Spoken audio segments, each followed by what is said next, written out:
guys, how's it going? Out here at the range dialing a new cold start for the vehicular dominance and survival course I got coming this Saturday.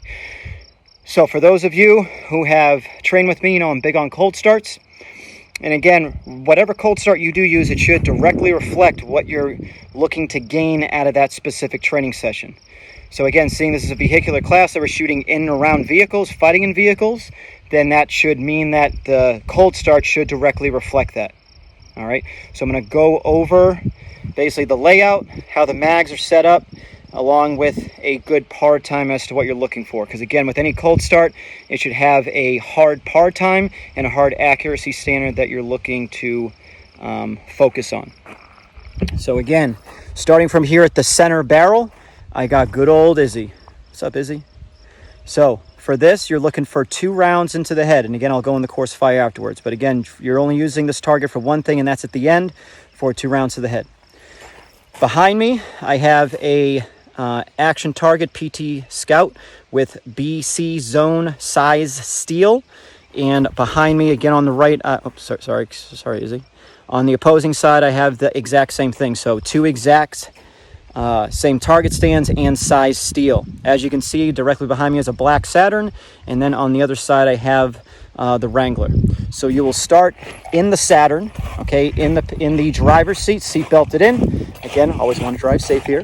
As soon as the buzzer goes off, you will bail out, debus, whatever terminology you want to use, as best as and as fluid as possible without it getting tangled up in the seatbelt, and you'll move back here to the trunk area.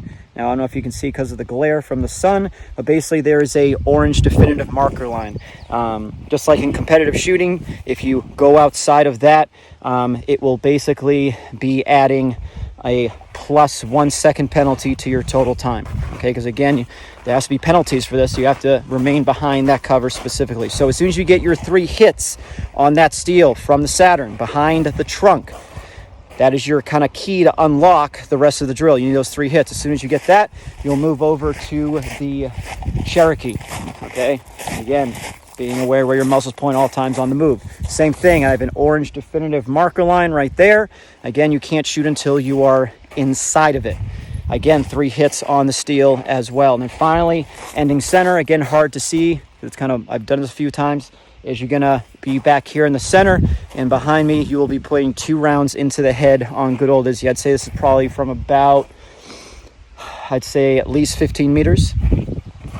And again, with the Izzy target, anything outside of those 2 rounds, in regards to any round outside the head, should I say, instant fail. Okay, because again, whether it be law enforcement, military, civilian, you're responsible for each and every single round that leaves that muzzle. So we need to know where those rounds are going. We need to be held responsible to a higher standard for that.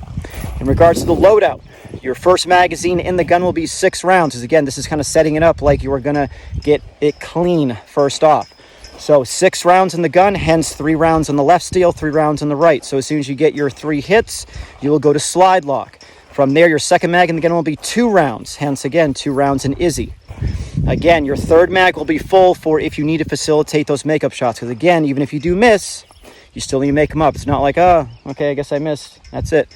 Take your makeup shots as applicable, okay? So you basically get penalized if you don't make your hits because your mags will be out of sync and it'll take you more time to facilitate the reload and get it back up and working. In regard to the par time, okay, anything between 20 to 40 seconds, that is considered expert. 40 to 60 seconds, intermediate, and finally anything over 1 minute is considered novice, okay?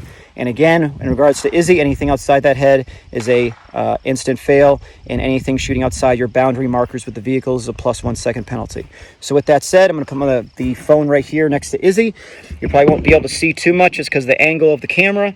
But again, I'm going to run this. This is not my first time doing it. Okay, I just want to preface that so people don't think that I'm cheating this. I am admitting that I have done this a few times in order to dial in the par time, trying to figure out what's a decent time and what's a more expert time if I'm really moving. Okay, so again, gonna run it. We'll go look at the targets afterwards, and we'll look at the par time. So stand by.